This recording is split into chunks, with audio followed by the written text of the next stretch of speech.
अब हम पढ़ेंगे chapter 6 class 10th political parties. First we will shall discuss, we will come to know about the concepts and terms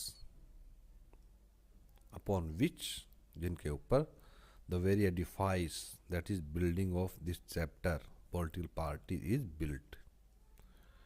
तो concept जो basic जो concepts and terms होते हैं ना, उन्हीं पे जो ये वो टर्म्स होते हैं जो चैप्टर को पूरी को कंस्ट्रक्ट करते हैं, उसको इंटरप्रेट करते हैं पॉलिटिकल पार्टीज़ को.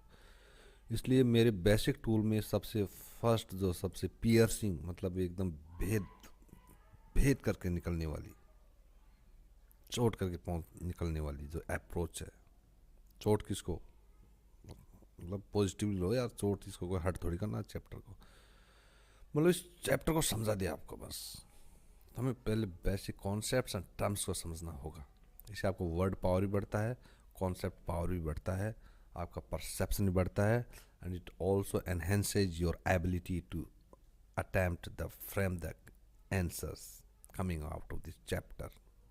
This also enables you to speak out on any issues coming out of this chapter.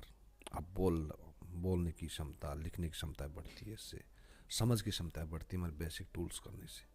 Okay, तो इस चैप्टर में हम देखो जो टॉपिक्स हैं वो definition, need of political parties in democracy, partnership, fundamental political divisions, components of a political party, functions, contesting elections, putting forward different policies and programs, role in law making, form and run governments, role as opposition party, shaping public opinion, providing people access to government machinery and welfare schemes.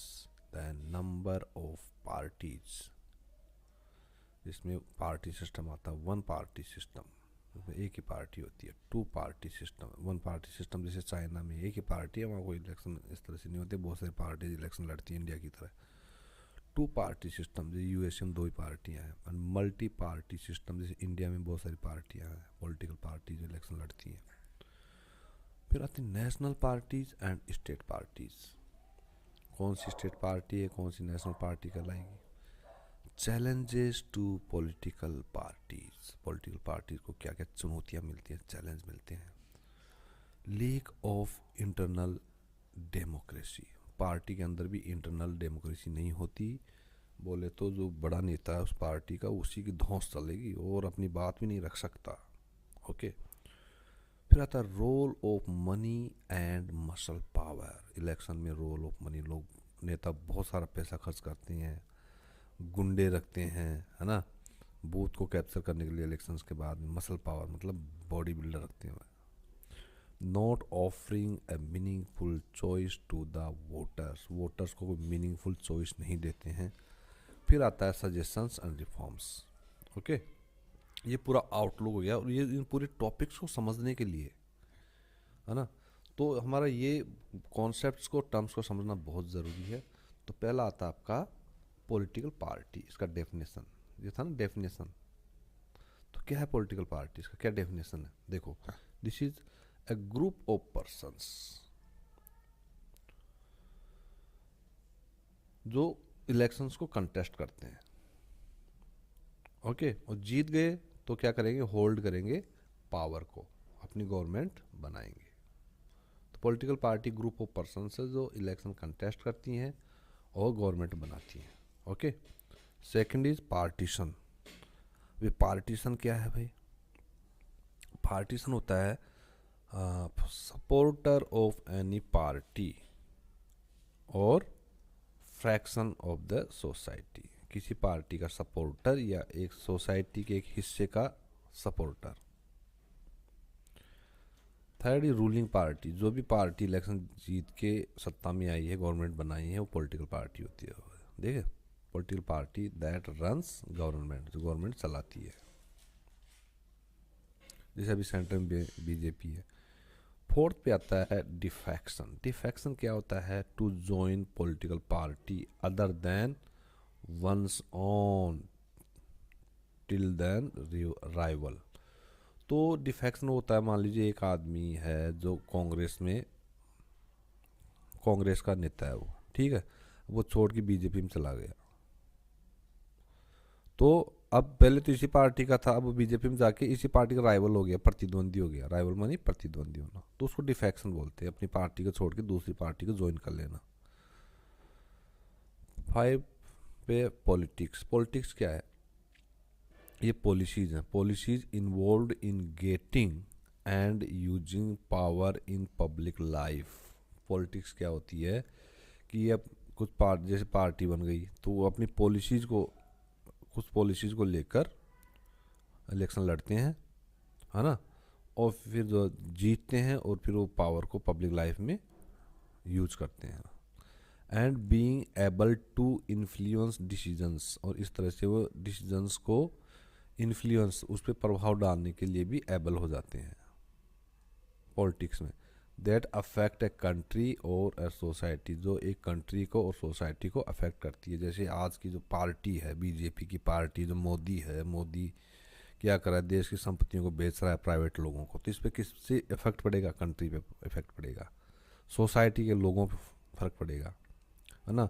रोजगार के वादे के 2 लाख रोजगार दूंगा, ये policy के, इस policy के साथ है, लेकिन रोजगार दिए नहीं, लोगों को ठग लिया, तो इससे कौन किस पे फ़र्क पड़ेगा? कंट्री की यूथ पे फ़र्क पड़ेगा। वो बेरोज़गार होंगे तो फिर क्राइम बढ़ेगा सोसाइटी में, पूरी सोसाइटी में सिविल वॉर जैसी कंडीशन हो जाएगी, ठीक है। जैसे तो ये पॉलिटिक्स में ही संभव है ये सारा। तो क्या है politics? The policy involve in getting and using power in public life. 6 number पे है अपोजिशन। अपोजिशन क्या होती है? वो पार्टी जो जीतती नहीं है और लेकिन फिर भी उनकी संख्या जीती हुई पार्टी से थोड़ी कम होती है, और जो मतलब जो पार्टीज होती हैं जो इलेक्शन आ जाती हैं अपोजिशन पार्टी कहलाती हैं। द मैन पॉलिटिकल पार्टी, जो पॉलिटिकल पार्टी होती है, that is opposed to the government, for example parties in parliament but are not part of the government. ये मेन पॉलिटिकल पार्टी जो is oppose to the government, जो government, जो party government बनाती है उसके खिलाफ में ये अपोज करती रहती है उसकी नीतियों को लेकर। जैसे पार्लियामेंट में जैसे बीजेपी जीत गई, है ना, मोदी प्राइम मिनिस्टर है। कांग्रेस हार गई थी, तो कांग्रेस का जो राहुल गांधी है वो क्या अपोजिशन लीडर है, वो उसको बोलेंगे अपोजिशन लीडर। और जो कांग्रेस क्या है वो अपोजिशन पार्टी है, ठीक है, जो गवर्नमेंट को अपोज करती है उसको पॉलिसीज को लेकर। राहुल गांधी भी पार्लियामेंट में बोल रहे हैं कि इसका मोदी का अडानी की दोस्ती के चलते जो है लाखों करोड़ रुपए जो लोगों की जो आमदनी है, जो मतलब इनका जो पर्सनल जो सेविंग्स थी वो खतरे में आ गई, लोगों को रोज़गार नहीं है। तो हर चीज़ पे अपोजिशन लीडर का यही काम होता है कि पार्टी गवर्नमेंट को घेरना। गवर्नमेंट जो भी गलतियां करेगी, कमियां करेगी, जो पॉलिसी लेके, जिस पॉलिसी को लेके जीतती है पॉलिटिकल पार्टी, गवर्नमेंट बनाती है, फिर उस पॉलिसी को वो पूरा नहीं करती हैं, तो ये अपोजिशन का काम होता है उसको क्रिटिसाइज़ करना, ठीक है। और ये पॉलिटिकल पार्ट जो अपोजिशन होता है ये गवर्नमेंट का पार्ट नहीं होता, ये गवर्नमेंट का पार्ट नहीं होता है, अपोजिशन होता है। फिर आ गया आपका नेशनल पार्टी और स्टेट पार्टी, देखो दोनों फर्क देखना आप, और रिकॉग्नाइज्ड पार्टी। और तीनों को समझने के लिए आपको ज़रूरत पड़ेगी इलेक्शन कमीशन को भी जानने की। ओके, अब देखते हैं नेशनल पार्टी कौन सी होती है। कोई भी पॉलिटिकल पार्टी है, मान लो आप ही ने कोई पार्टी बना ली, which has secured not less than 4% of the total valid votes in 4 states in the course of the previous general elections held. इसमें क्या समझे आप? एक तो 4% देखो, ये एक है पॉलिटिकल पार्टी, 4% किसका? टोटल वैलिड वोट्स उनका 4%। कितने स्टेटों में? 4 स्टेट्स में। देखो 4% 4 स्टेट्स में, किसमें? जो पहले जनरल इलेक्शन होते हैं उसमें।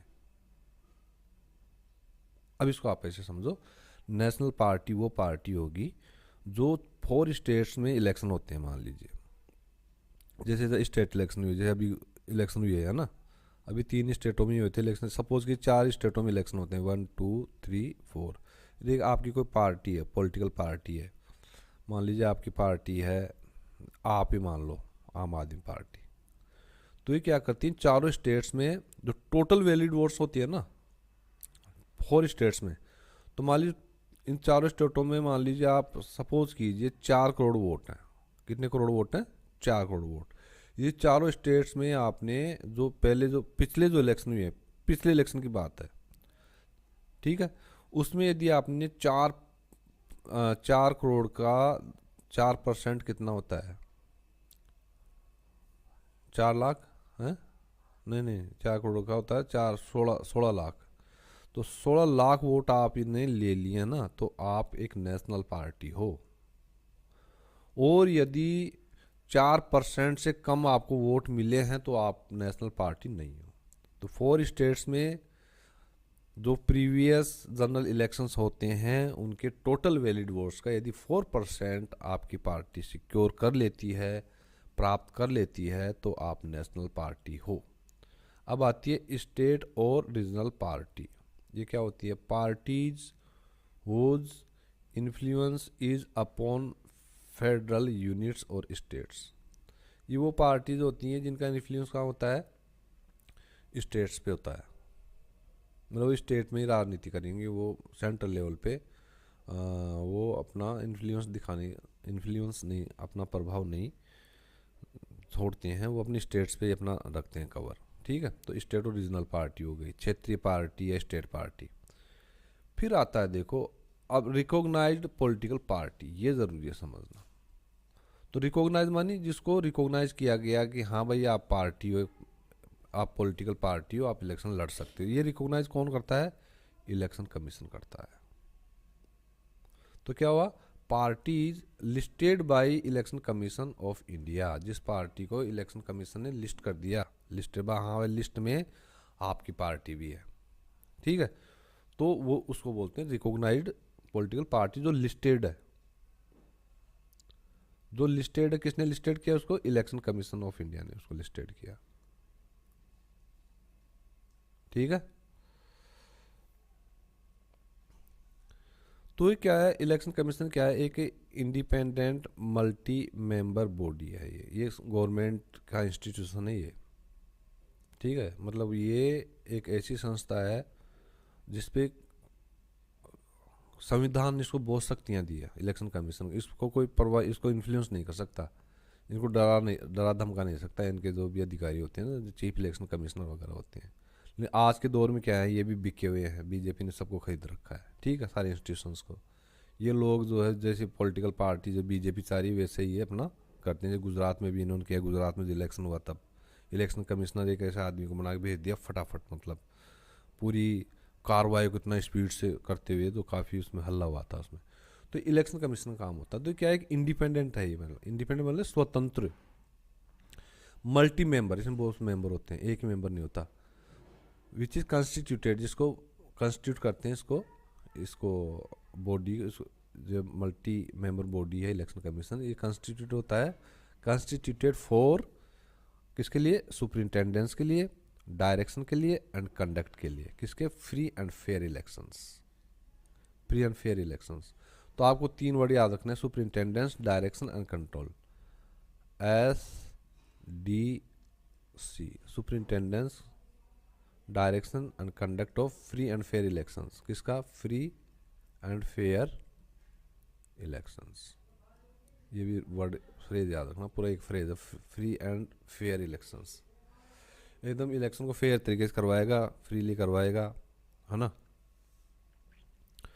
फिर आता है 11वें नंबर पे एफिडेविट। एफिडेविट क्या है? एक साइंड जुडिशियल डॉक्यूमेंट होता है, साइन किया हुआ जुडिशियल डॉक्यूमेंट होता है, submitted to the election officer. जो इलेक्शन ऑफिसर को सबमिट करती हैं, जो भी कंटेस्टिंग लीडर होता है, जो इलेक्शन लड़ने वाला जो भी नेता होता है, वो इलेक्शन ऑफिसर को देगा। वेयर अ कंटेस्टेंट, देखो कंटेस्टेंट आ गया ना, जो भी इलेक्शन लड़ना चाहता है, इलेक्शन लड़ रहा है उसको बोलते हैं कंटेस्टेंट। मैक्स अ स्वॉन, एक वो शपथ उस पर देता है, उस पर एफिडेविट पे एक शपथ देता है, स्वॉन स्टेटमेंट देगा regarding his her personal information, अपनी जो उसकी पर्सनल जो सूचना है ना, उसके रिगार्डिंग में, उसके रिगार्ड में वो उस पर एक स्वॉन स्टेटमेंट देता है कि मैं, मेरा नाम ये है, मैं यहाँ रहने वाला हूँ, मेरे पिताजी का नाम है, मेरे पास इतनी प्रॉपर्टीज़ है, मेरे इतने बच्चे हैं, मैं यहाँ तक पढ़ा हूँ, है ना, मेरे कोई कानूनी इस तरह का कोई केस नहीं है, इस तरह की चीज़ें एफिडेविट पे लिख के दे, उसको एफिडेविट बोलते हैं। एफिडेविट क्या है? एक साइंड जुडिशियल डॉक्यूमेंट है। ओके, तो एफिडेविट सिर्फ, हम सिर्फ एफिडेविट का देखा ना, एफिडेविट होता क्या है, बस सिर्फ एफिडेविट, हम इसको इस चैप्टर से जोड़ के ना देखें तो इतना सा है वैसे, a signed judicial document where in a sworn statement is made। Okay, जिसमें देखो a signed judicial document in which a sworn statement is, इसका made कर दो आप, is called affidavit।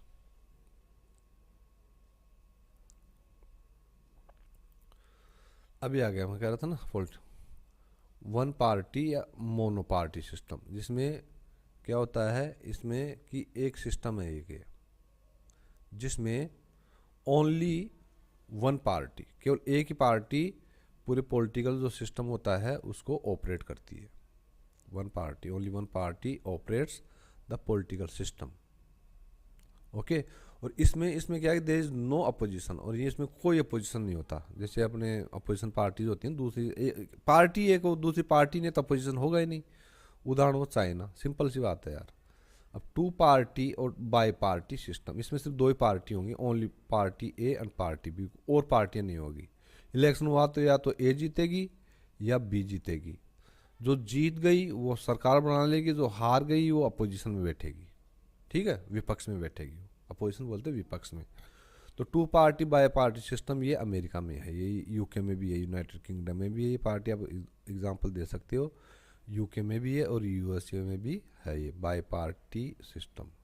ठीक है, फिर आगे आपका multi party system. Multi party system क्या होता है, इसमें मोर देन टू पार्टीज होती है, मोर देन टू पार्टीज होती हैं, और ये क्या करती है, इलेक्शन को कंटेस्ट करती हैं, और इस तरह से वो पावर में आती हैं। ओके, जो इंडिया, इसका एग्जांपल हो गया इंडिया, बहुत सारी और कंट्रीज भी हैं जहाँ बहुत सारी पार्टीज हैं, है ना। फिर है अलायंस। अलायंस हम देख लिया कि पॉलिटिकल कंडीशन होता है एक मल्टी पार्टी सिस्टम में, जहाँ जब बहुत सारी जो पार्टियाँ हैं हाथ मिला लेती हैं, join hands for the purpose of contesting elections, election contest करने के पर्पज से अपने हाथ मिला लेती हैं बहुत सारी पार्टियाँ, और एक साथ मिलकर गवर्नमेंट बनाती हैं, ये पावर को एक्वायर करती हैं, अचीव करती हैं। ओके, ये